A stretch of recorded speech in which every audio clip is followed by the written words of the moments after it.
नमस्ते वास्तु पुरुषाय भूषय्याभिरत प्रभो मद्गृहं धनधान्यादि समृद्धं कुरु सर्वदा।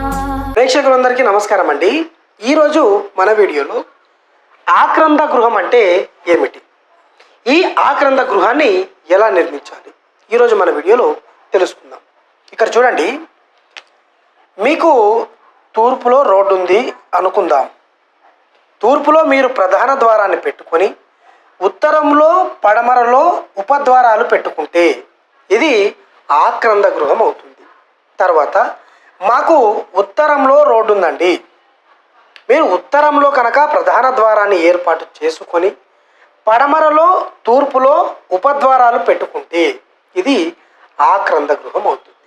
తర్వాత మీకు పడమరలో కూడా ఒకవేళ రోడ్డు ఉంటే, అంటే ఈ 3 రోడ్లు అని కాదండి, తూర్పు లేకుండా ఉత్తరం లేకుండా ఒకవేళ మీకు పడమరలో ఉంటే, పడమరలో రోడ్డు ఉన్నటువంటి వాళ్ళు పడమరలో ప్రధాన ద్వారాన్ని ఏర్పాటు చేసుకొని ఉత్తరంలో తూర్పులో ఒకవేళ ఉపద్వారాలు పెట్టుకుంటే దీనిని ఆక్రంద గృహం అంటారు. అంటే మీరు ఇక్కడ చూడండి, రోడ్డు ఎటువైపు ఉన్నా కూడా ఈ 3 ద్వారాలు ఉండొద్దు, ఈ 3 ద్వారాలు నిషిద్ధం. ఇది ఆక్రంద గృహం అవుతుంది. అంటే ఎప్పుడు కూడా ఆ ఇంట్లో శోకం, తర్వాత ఇది బంధుజన మృతిని కలిగిస్తుంది, తర్వాత తరచుగా దుఃఖాన్ని కలిగిస్తుంది.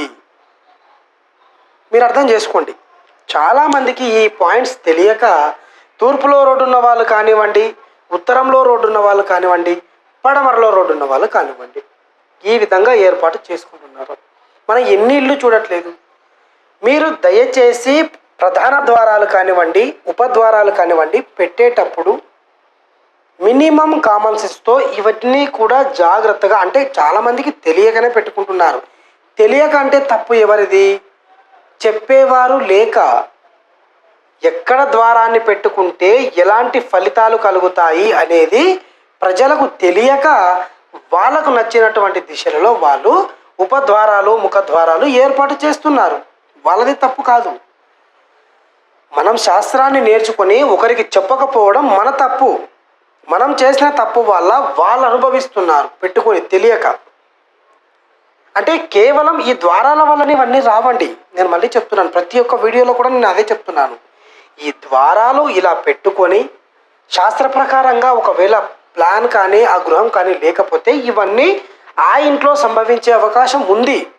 ఎంతవరకైనా కూడా బీ పాజిటివ్గా ఆలోచించి వీటికి దూరంగా ఉండి కరెక్టు మన పూర్వీకులు లేకుంటే మన ఋషులు ఎవరైతే రాస్తారో అవి పాటించి ఆయురారోగ్యాలతో ఉండండి అని చెప్పారు.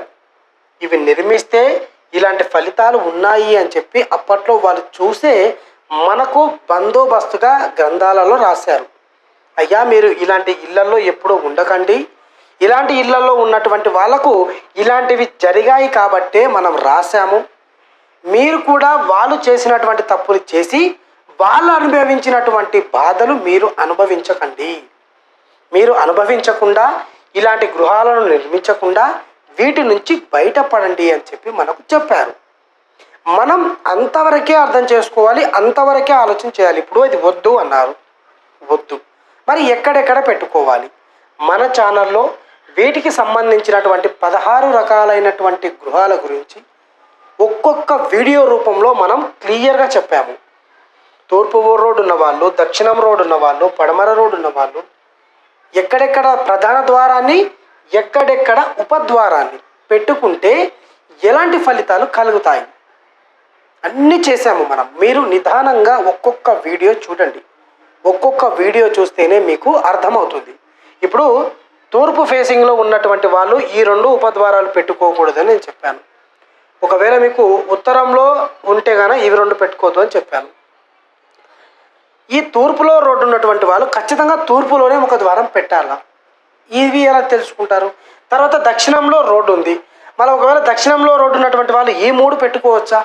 ఇలా అంటే ఒక వీడియోకు సంబంధం అనేది ఉంటుంది. మీరు ఇలాంటివి తెలుసుకోవాలి అన్నప్పుడు నిదానంగా మీకు టైం ఉన్నప్పుడే నేను చెప్పేది, మీ టైం వదులుకొని మన వీడియోలు చూడండి అని చెప్పి నేను ఏ వీడియోలో చెప్పలేదు, ఎప్పటికీ చెప్పను.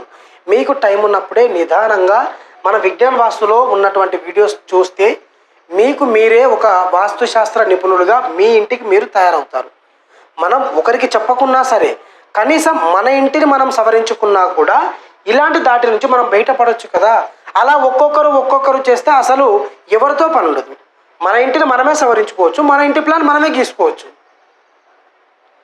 ప్రతి ఒక్కరు కూడా వాళ్ళ సొంత కాళ్ళపై, అంటే వాళ్ళకు వాళ్ళే ప్లాన్ డిజైనింగ్ చేసుకోవాలి, వాళ్ళకు వాళ్ళే ఇవన్నీ కూడా చూసుకోవాలి అన్న ఒక ఉద్దేశంతో నేను శాస్త్రంలో ఉన్నటువంటి ప్రతి ఒక్క అంశాన్ని కూడా మీ ముందుంచుతున్నాను. మీరు చేసేదల్లా మన విజ్ఞాన్ వాస్తుని సబ్స్క్రైబ్ చేసుకొని 10 మందితో షేర్ చేసి మీరు చూసిన వీడియో లైక్ చేయడం వల్ల ఇతరులకు సజెషన్ అయ్యే అవకాశం అనేది ఈ యూట్యూబ్ కల్పిస్తుంది. మీరు చూసిన ప్రతి ఒక్క వీడియో లైక్ చేయండి, షేర్ చేయడం వల్ల 10 మంది కూడా మీ వల్ల బాగుపడ్డవారు అవుతారు. కొత్తగా ఇల్లు నిర్మాణం చేసుకునేవారు తెలియక ఇలాంటి మిస్టేక్స్ చేస్తే కట్టిన తర్వాత చాలా ఇబ్బందులు అవుతాయి. మళ్ళీ దాన్ని బద్దలు కొట్టాలంటే కూడా అనవసరమైనటువంటి ఖర్చుతో కూడుకున్నటువంటి పని. కాబట్టి మీరు ఇలాంటి గృహాలను కట్టకండి, ఇలాంటి బాధలను మీరు పడకండి. మీరందరూ కూడా సుఖ సంతోషాలతో ఆయురారోగ్యాలతో మంచి గృహాన్ని నిర్మించుకొని శాస్త్ర ప్రకారంగా నిర్మించుకొని సుఖ సంతోషాలతో ఉండాలనేదే నా యొక్క కోరిక. కాబట్టి మీరు ప్రతి ఒక్కరు కూడా శాస్త్రానుసారంగా ప్లాన్ తీసుకోండి, శాస్త్ర ప్రకారంగా గృహాన్ని కట్టుకోండి. ఈ విధమైనటువంటి బాధలు పడకుండా ఆయురారోగ్యాలతో ఉండండి. ఈరోజు చెప్పిన వీడియో మీ అందరికీ అర్థమైందని నేను అనుకుంటున్నాను. మరొక వీడియోతో మళ్ళీ కలుద్దాం. నమస్తే.